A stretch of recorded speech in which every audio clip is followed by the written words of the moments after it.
What's up everybody and welcome to the channel. In today's video, we're going to be taking a look at our 2024 8Y Audi RS3 alongside the facelifted 2025 8Y.5 Audi RS3. Shout out to the owner of the new RS3. I'll have his Instagram linked below. Definitely take a look at him, give him a follow, and give him a thank you for letting us check out the new 2025 RS3 alongside our car. We also have a super nice color palette, Kyalami Green and Turbo Blue. These cars look insane next to each other. But let's get right into the comparison. What is different with the new cars? It just looks, or do they drive different? Let's take a look at these two cars. Taking a look at the specifications for the two 8Y Audi RS3s, both of these cars have the exact same engine.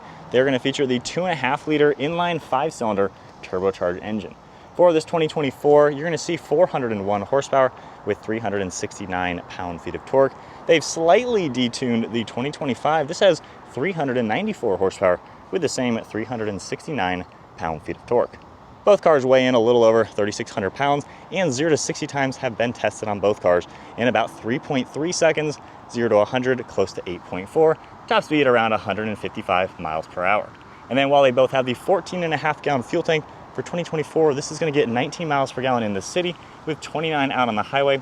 For 2025, slightly more efficient at 20 mpg in the city and 30 out on the highway. Moving on to the exterior styling, they've obviously done some nice updates for the new 8Y Audi RS3. First and foremost, on the headlights of the original, you have a really cool LED design up above, and then you have the checkered flag, and it'll even say RS3 throughout the lower DRL. They've tweaked it a little bit for the new car. Now you have the fun patterns up above, and then just more of a standard corner light down below. But both really cool looking headlights, same shapes, just different DRLs. For the grills, the original is going to have this massive grille finish in gloss black. Got the Audi badge, all the gloss black mesh, RS3 logo. It kind of cuts underneath the headlights. And then we have these body color portions that stick down below. There's nice openings along with extra parking sensors to provide cooling to the radiators, and nice body colored front splitter. And then for the new car, I like how you see that touch of green cutting underneath the grille, along with a little bit more black cutting to the grille as well. So cool change. Still nice openings to provide cooling. His car does have the extra carbon fiber option. There is going to be a forward-facing camera on the new car, and then a different design throughout the mesh, different Audi logo as well. Safety sensor up above, then a little bit lower chin spoiler down below. So fundamentally the same design, but some nice tweaks for the new car. Side profile is pretty much identical. Of course, his car with the carbon package is going to get the carbon on the mirrors as well as the side skirts. Now for the wheels, the updated car, I really love these mesh style. They look really cool. This car is also optioned with the Bridgestone tire, which is a little bit different design than the Pirellis on our car. Once again, side is pretty much identical. We have the carbon fiber spoiler, the new Audi logo, and then the rear diffuser's tweaked a bit as well. Got the carbon and gloss black, and then a pretty cool light throughout the center portion of the diffuser. On our car, you got a little bit different shape, of course, to those wheels. Still nice design overall. And then this just has the standard spoiler, which is a little bit smaller than the carbon version, and just finished in gloss black. Got your original Audi logo, the badging, and then the rear end just kind of has this fake mesh throughout it with our upgraded rear diffuser. But fundamentally similar cars, just a nice facelift front and back between the two cars. And then now inside the 2024 Audi RS3, first and foremost, we have a nice round leather wrap steering wheel with kind of a golf ball texture. You're going to see physical buttons on this left side to control the screen up above. Then we also have some Bluetooth and audio, as well as the RS icon on the right. Nice round design, RS logo, silver trim, silver design for the paddle shifters. And then for the gauge cluster, we have a couple different screens you can play with, all sorts of different information you can view within the car, radio of course. And then when you tap the view icon, you get a larger view, which is a pretty cool touch. And then for this car, when you play with drive modes, if you go into the RS mode, you have a whole complete different design for that gauge cluster, and the view icon even changes it further. So pretty cool to see that. And then throughout the drive modes, we have the individual and performance, and then comfort, auto, and dynamic. You can see everything tones down a little bit between the different drive modes. So nice displays overall. Of course, you have your physical climate controls down below, some standard icons down here. Center console, now we have an upgraded aftermarket carbon fiber panel, which is a nice touch over the piano black. This small shifter design as well. And then for the screen here, kind of what you're expecting to see on all the modern Audis, navigation, pretty much what you would expect. You're gonna have some soft touch up above, carbon fiber throughout the dashboard, and then along the door we have a soft touch plastic up above, ambient lighting throughout the silver trim piece that leads to the door handle. And then we have nice smooth Alcantara, satin black for the grab handles, contrast stitching, and then the black Napa leather with the nice red honeycomb stitching all throughout it. Got the RS icon, some black Alcantara, and then the nice sunroof up above with your basic controls and a mirror with garage door buttons. Now moving on to the updated 2025 Audi RS3. First and foremost, we now have this kind of flat bottom, flat top design on the steering wheel with Alcantara. You could get an Alcantara steering wheel on the 2024. You're gonna get that new Audi logo, and then we now have these touch sensitive icons. Not too bad to get used to given these ridges in the plastic, which is a nice touch. And then we have on the right side kind of the same items for Bluetooth and audio. You're now gonna get these nice red icons for the performance and individual mode, and then a darker gray color along the paddle shifters. For the actual gauge cluster, it's very similar, however, it actually is a little bit different with everything. You can see the full screen navigation, all the same info you can scroll through, and then the view icon, of course, gets you back to this design. Now, if I go ahead and tap the RS icon, putting us into RS individual, you now have a massive tack that you can play with. You have the view icon as well, where you can configure that a little bit. And then over here, when you tap this one now, it goes into RS performance. All the same drive modes are gonna be in the car. They both have the RS torque rear, and then the screen is pretty much the same with all of your basic Audi information. So pretty similar screens. You can set them up a little bit different. You have the same climate controls, same icons down here, a little bit extra safety information that I don't think was available in our car. Wireless charging and plugs, and then they've changed the shifter. You now have this really small shifter design and everything. And then once again, they've added better cameras. We now have a full 360 design. So nice touch to see. In our car, you'll see a dummy camera in the front bumper, which is quite odd. So you got a full 360 camera in the new car, whole different shifter, and you can actually get this exact same carbon fiber piece that I have from a link down in the description. We also have more of the same gloss black throughout it. And then this has the design package, which gives you the extra green all throughout it, which was available on our car. I could have got that in red.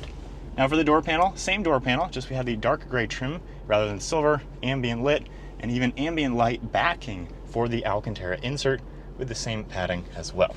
Got the same rear view mirror with the stitching, but nice design upgrade overall. The steering wheel I'm getting used to has a cool look. Now as far as cargo and back seats, they are exactly the same. You have these cutouts to where a 5'11" person like myself can actually sit behind my driver's seat. You can fit a booster seat in here or even a rear facing car seat, which we have in our car. You have the same 3-person capacity back here, all the accents to it. Biggest thing you're gonna notice is just the dark trim now for the new car Sonos audio system as well versus ours with Bang & Olufsen. Trunk space again, identical, no spare tire. You're gonna have a little over 11 cubic feet of cargo volume, and then you can grab these seats themselves to fold them nice and flat. Now, as far as the exhaust sounds, both cars will sound exactly the same. His car does have Audi's Sport exhaust. He also has an upgraded set of mid-pipes. Our car has mid-pipes as well with the AWE switch path exhaust. Now, we actually sell some Audi RS3 parts on our website, which I'll have linked below, and we get a lot of comments of people asking, how does a stock of some sorts Audi exhaust sound with mid-pipes versus the AWE? So let's take a listen in all the drive modes.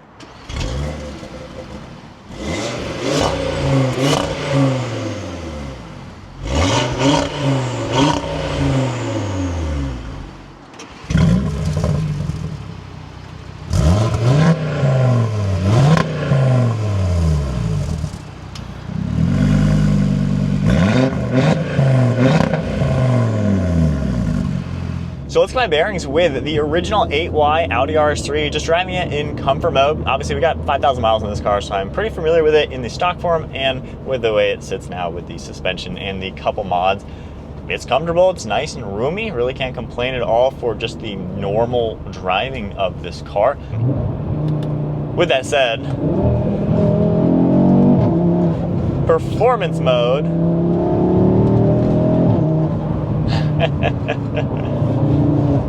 Ah man, obviously these cars have the same power, same drivetrain, so acceleration, things like that may not be any different. As we got a Porsche in front of us who is not losing me.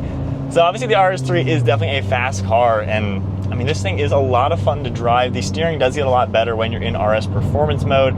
Still not perfect, you know, Volkswagen Audi Group, they could definitely get in the thumbs up. Oh man, this thing turns a lot of heads regardless. This thing is awesome. But Volkswagen Audi Group could definitely improve the handling a little bit. Gosh. It packs a punch though, and when you start driving it harder and harder, The handling is fantastic. Just the steering feel, there's a little bit of, I wish it was more perfect, but it is still very direct. I mean, this car really does a lot. It can go from a normal car to something that keeps you on your toes. And when you start pushing this car harder and harder, especially above 6,000 RPM, I mean, this thing starts taking off and becoming a rocket ship of a car. So not much to talk about driving this car. Of course, we're gonna find out a lot when we hop into the facelifted car. But yeah, it's not even a back-breaking car in RS Performance. You can tell it is stiffer than the typical modes, of course, but it's a very livable car, great ride quality, great quality in general. Fast transmission. And while the initial turn-in isn't ideal, once you are in the turns, it is very direct. You don't need much input, and the car will do quite a lot. Just with the wider front track, it is an odd car comparing it to pretty much everything else out on the market. And then a sharp turn.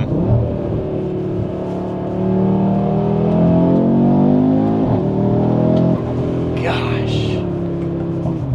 Man, this car packs a punch. The brakes do a great job too. It is a fun car. All right, moving on to the 2025 Audi RS3. So we are back into comfort mode. We'll get our bearings with how the updated car drives.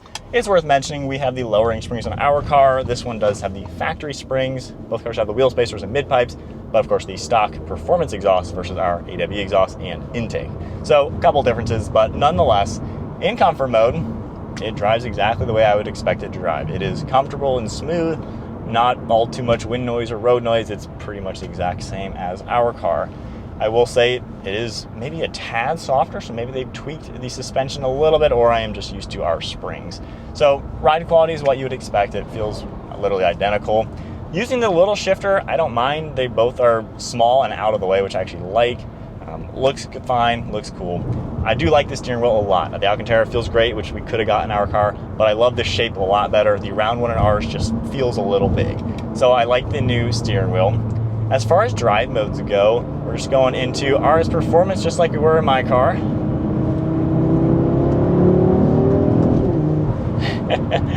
The power feels identical. Weird that they've detuned it like a couple horsepower. I don't know why they did that, but this car has the same power for sure.